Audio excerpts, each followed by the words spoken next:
소나무 가지 끝마른병. 가지 끝마른병은 전형적인 특징이 있어요. 뭡니까? 새 가지와 침엽이 걸립니다. 그러니까 새 가지에 걸리고 나무가 쇠약할 때 걸리고, 그죠? 그래 보면은 우리가 어떤 게 틀렸냐면, 여기서 보면은 아까 바시디움이라는 거에 대해서, 그죠? 바시디움이 붙으면 뭐라고 그랬어요?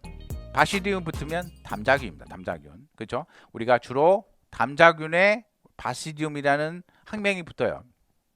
주로가 아니라 바시디움은 담자균류를 얘기하는 겁니다. 그래서 보면은 우리가 이거는 고약병에 대한 항명이에요. 고약병에 대한 항명인데, 고약병에 대한 항명을 몰라도 상관없습니다. 몰라도 상관없는데 뭐다? 우리가 바시디움이 담자균이라는 거를 알면 쉽게 맞출 수 있는 겁니다. 그 나머지 내용에는 틀린 내용들이 없어. 그렇죠? 가지 끝마른병은 뭐였습니까? 가지 끝마른병은 우리가 분생포자 각을 형성하는 거였죠. 자, 그 다음에 이렇게 보다시피 이렇게 수지를 흘리게 됩니다. 여기 보시면 가지 끝마른병은 한번 우리가 간략하게 요약을 해서 볼게요. 보면 당년생 가지에 생깁니다. 그 다음에 잎이 짧아지고 해갈색으로 변색이 돼요. 그 다음에 수지에 젖고 수지가 흘러요. 쉽게 부러집니다. 수지가 굳으면 쉽게 부러지겠죠. 가해 터널이 없다. 이게 해충의 피해와 구별하는 방법입니다. 가지 끝이 해충하는, 얘네들 명나방류는 가지 끝을 우리가 공격을 하죠. 그 다음에 분생포자 각을 형성을 한다. 이런 특징들을 우리가 가지 끝마른병 하면 이렇게 나와야 됩니다. 자, 그 다음에 자주날개 무늬병 뭐였어요? 자주날개 무늬병 뿌리병이고 담자균에 의한 병이고, 그렇죠? 부채꼴 군사다바 이건 뭡니까? 아밀라레 뿌리성병이고, 그렇죠? 우리가 자갈색의 헝겊 같은 피막, 이게 자주날개 무늬병의 전형적인 특징이죠. 다범성 병이다. 이 두 개죠. 이 두 개가 답이 되겠습니다. 우리가 뭐냐면 자주날개 무늬병이 담자균인가 하면 이거 안 나오겠죠. 여기는 안 나오겠고, 심지어 먹고 나중에 변제가, 이거는 목재부후균에 해당하는 얘기죠. 그래서 우리가 자주날개 무늬병이 담자균 유해한 병이다, 그렇죠? 뿌리병이다, 이런 정도만 알아도 맞출 수가 있었던 문제 같습니다. 자, 여기 보면 아밀라레 뿌리성, 이건 목재부후균이고요. 자, 보시면 다음 특징과 관련된 병원균이 일으키는 수목병에 대해서 옳지 않은 겁니다. 격벽이 없다. 격벽이 없으면 뭐예요? 난균강이라는 얘기죠. 난균류란 얘기예요. 그 다음에 셀룰로스와 글루칸. 원래 진균류는 뭘로 구성되어 있어요? 키틴으로 구성되어 있죠. 근데 셀룰로스와 글루칸으로 구성됐다. 난균을 얘기하는 겁니다. 난균류를 얘기하는 거고. 난균류는 뭐가 있어요? 가장 대표적인 게 파이토프소라가 있죠. 파이토프소라. 역병을 일으키는 파이토프소라가 있는데, 참나무 급사병 뭐예요? 파이토프소라죠. 그 다음에 리족토니아 솔라니는 뭡니까? 불안정균류, 무포자 균강, 그렇죠? 리족토니아 있죠. 이게 여기 해당하는 거고, 불안정균류에 해당하는 거고, 파이토프소라는 병원균 우전병이고, 그 다음에 밤나무 잉크병 얘기하는 거죠. 이것은. 그 다음에 잉크병의 병원균의 장난기 표면이 울퉁불퉁하다, 이런 내용입니다. 이게 보면 답은 2번이 되겠죠. 이게 난균강에 대한 설명인데, 불안정균류, 무포자 균강에 대해서 우리가 기술을 해놨으니까. 그러면 아까 말씀드렸던 우리가 잔항균의 분류, 그 다음에 불안정균류의 분류, 이 정도만 외워도 지금 맞출 수 있는 문제가 우리가 이 25문제 안에도 되게 많이 있죠. 그래서 꼭 외우시길 바랍니다. 자, 우리가 이거는 뭐 리족토니아죠. 솔라니 같은 경우에는 불안정균류, 우리가 무포자 균강에 해당한다, 이런 내용들을 계속 설명했던 거고. 자, 병 발생에 관여하는 환경 조건의 개선 방법에 옳지 않은 겁니다. 여기 보면 오동나무 줄기 마른병에 감벌한다. 오동나무는 수피가 얇은 수종의 대표적인 거예요. 그래서 뭡니까? 상처가 나면 쉽게 부화합니다. 단풍나무처럼, 벚나무처럼 쉽게 부화하는 수종인데, 강한 감벌을 해서 뭐예요? 햇볕이 직사로 들어온다. 그러면 어떻게 됩니까? 잎이 타고, 그 잎이 타서 잎이 피해가 입은 그 부분에 병원균이 침입을 하게 되고, 이름으로 해서 부가 진행이 되는 거죠. 그래서 이것을 피해야 되는 겁니다. 그래서 되도록이면 상처를 받게, 그러니까 미세 기후라고 하죠. 나무가 이제 우거져 있을 때 거기에 변화를 주지 않는 거, 이걸 미세 기후의 변화를 주는 게 별로 좋지 않다. 그래서 혼식을 해서 되도록이면 그 피해를 피하는 것이 좋다, 이렇게 보시면 됩니다. 자, 리지나 뿌리 썩은 병. 리지나 뿌리 썩은 병 뭐예요? 우리가 대표적인 뿌리병인데 침엽수에 발생을 하고 산불에 의해서 산불이 불에 의해서 불을 피움으로 인해서 포자가 발화를 하고 또 뭡니까?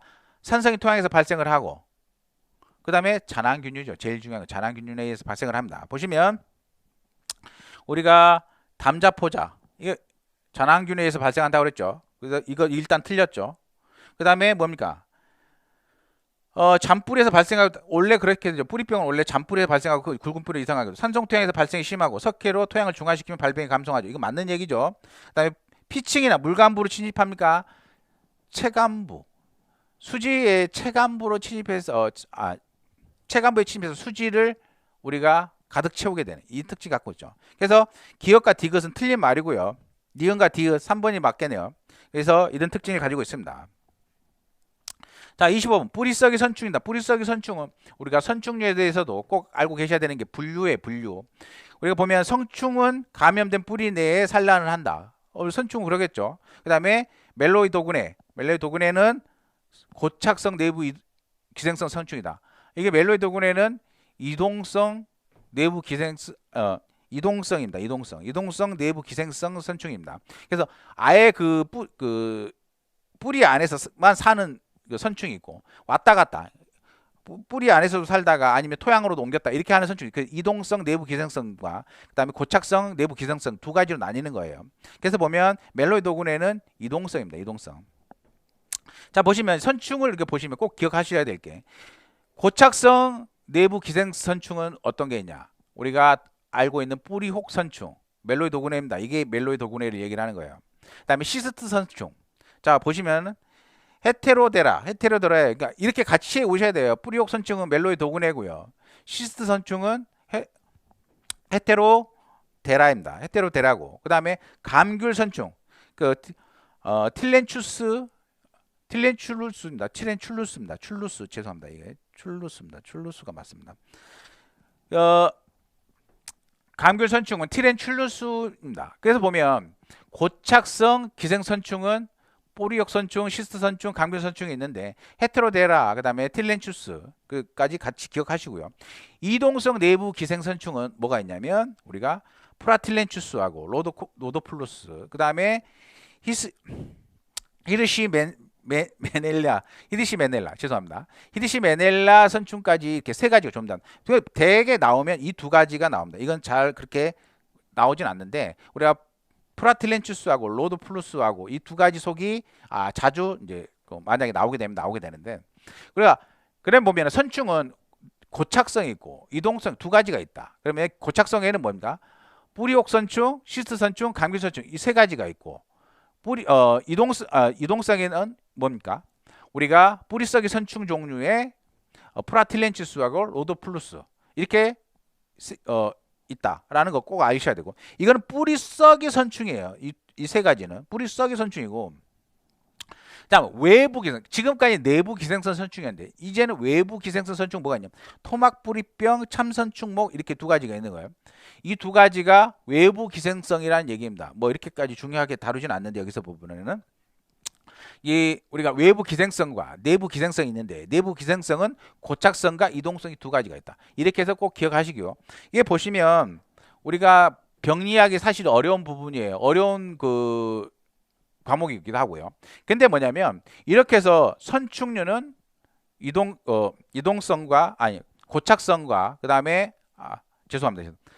선충은 우리가 외부 기생성과 내부 기생성 그다음에 내부 기생성은 고착성과 이동성 이렇게 해서 구별을 해서 기억하셔야 쉽게 기억을 하시지 이게 따로따로 외워서는 사실 기억을 하기가 어렵습니다. 왜냐하면 우리가 공부해야 될 양이 너무 많기 때문에 항상 좀 단순화시켜서 공부하는 법을 공부하시는 게 좋을 것 같습니다.